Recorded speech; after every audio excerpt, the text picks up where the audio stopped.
Olá! Quem nunca usou um desses, né? Um pendrive? Pensa bem, essa coisinha minúscula guarda fotos, documentos, às vezes uma vida digital inteira. E o mais incrível de tudo, não tem uma única peça móvel lá dentro. Nenhuma. Como é que pode uma coisa dessas? Bom, é isso que a gente vai desvendar agora. Essa é a grande questão. Como é que a gente saiu de tecnologias que precisavam de motores, de atrito, para algo que parece pura mágica? A resposta? Olha, leva a gente de um mundo totalmente mecânico para um universo bizarro e fascinante, o da física quântica. Para entender a genialidade do pendrive, a gente precisa primeiro dar uma olhadinha para trás. A história toda do armazenamento de dados foi uma história de movimento. É só pensar.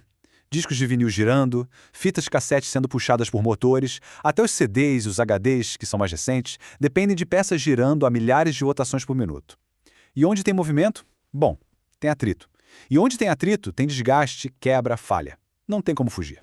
E aqui a gente vê essa divisão perfeitamente. De um lado, o mundo mecânico, barulhento, frágil, do outro, o estado sólido, silencioso e super robusto. A mudança aqui não foi só de engenharia, foi de conceito.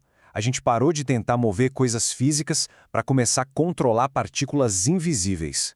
E essa frase, ela resume a beleza da ideia. Imagina só, guardar informação não mais riscando uma superfície ou magnetizando uma fita, mas sim trancafiando algo tão pequeno, tão fundamental, que desafia a nossa intuição dentro de uma gaiolinha microscópica de silício. É pura ficção científica que virou realidade no nosso dia a dia. E essa realidade toda nasceu de um problema clássico da computação. Os engenheiros, eles precisavam criar a memória perfeita. Uma que combinasse o melhor de dois mundos que, até então, viviam em pé de guerra. Olha só que sinuca de bico. A memória RAM é um foguete, rapidíssima. Mas se a energia acaba, adeus dados, some tudo. Ela é o que a gente chama de volátil. Já os discos rígidos, por outro lado, guardam tudo para sempre, mas são mecânicos, frágeis, lentos. A indústria precisava de uma memória que fosse rápida, forte e que, claro, não esquecesse de tudo quando fosse desconectada.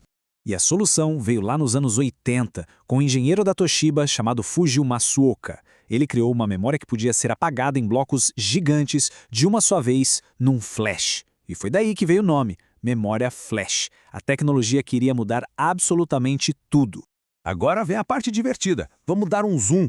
Imagina que por baixo daquela capinha de plástico do pendrive existe uma pastilha minúscula de silício. E dentro dessa pastilha, bilhões de interruptores microscópicos. É aqui, nesse nível, que a mágica acontece.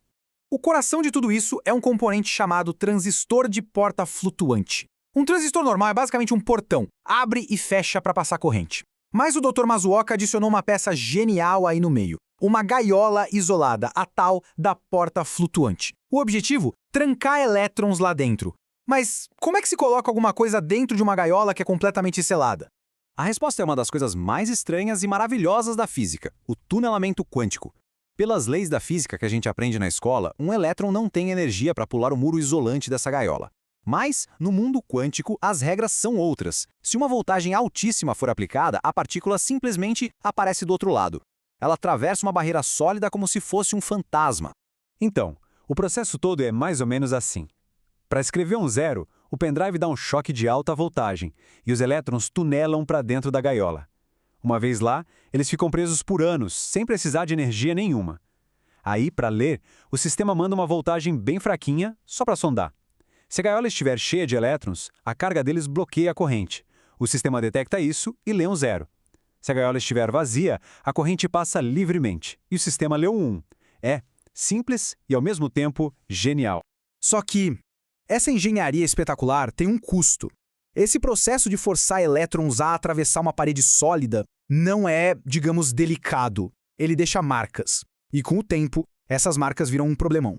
Pensa no que essa frase significa. Cada ciclo de escrita, cada vez que um arquivo é apagado e gravado, é como um pequeno trauma para a estrutura do chip. A barreira isolante, o muro da gaiola, vai sofrendo microdanos. Com o tempo, essas cicatrizes se acumulam, o muro enfraquece e a célula de memória simplesmente não consegue mais segurar os elétrons de forma confiável. Ela, na prática, morre. E isso leva a gente a uma pergunta bem óbvia. Se cada vez que um arquivo é salvo, na verdade o dispositivo está sendo danificado, como é que esses aparelhos duram tanto tempo? Se a gente salvasse um documento de texto no mesmíssimo lugar, de novo e de novo, aquela parte do pendrive morreria em questão de semanas. A resposta está num herói anônimo, escondido dentro de cada pendrive, o controlador. É um processadorzinho cujo único trabalho na vida é gerenciar esse caos e esticar a vida útil do dispositivo da forma mais inteligente possível.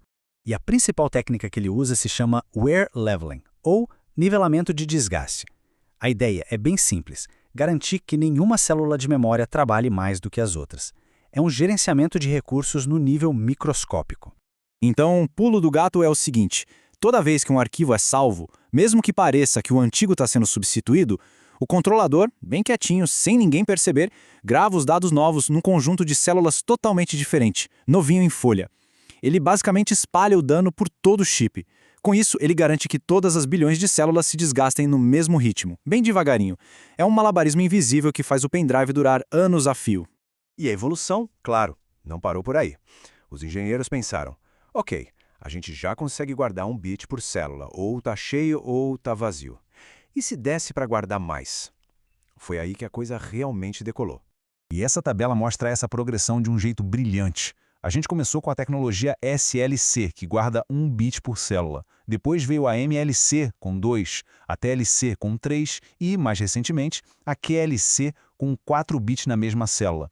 Em vez de só ligado ou desligado, os engenheiros criaram formas de armazenar diferentes níveis de carga elétrica na mesmíssima gaiola de elétrons.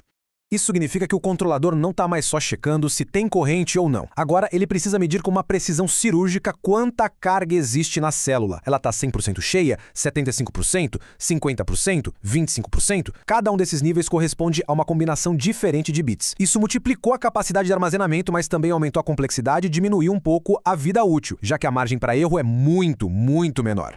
E é por causa dessa engenharia incrivelmente precisa que hoje em dia um pendrive de 256 GB, do tamanho da unha de um polegar, pode ser comprado por um preço super acessível. É a densidade da informação levada a um nível que era simplesmente impensável há alguns anos. Então, da próxima vez que alguém conectar aquele pedacinho de plástico na lateral do computador, vale a pena lembrar disso aqui. Não se está apenas acessando um arquivo. Naquele momento, se está literalmente dando uma ordem para que bilhões de transistores usem as leis mais malucas da mecânica quântica para aprisionar ou libertar elétrons. É pura manipulação da matéria em seu nível mais fundamental. O pendrive foi o golpe de misericórdia nas peças móveis do armazenamento de dados. Ele trocou o atrito pela física de partículas. Isso deixa a gente com uma pergunta para o futuro. Qual vai ser o próximo objeto comum das nossas vidas a ser completamente reinventado pelas regras estranhas e maravilhosas do mundo quântico? Vale a pena pensar nisso.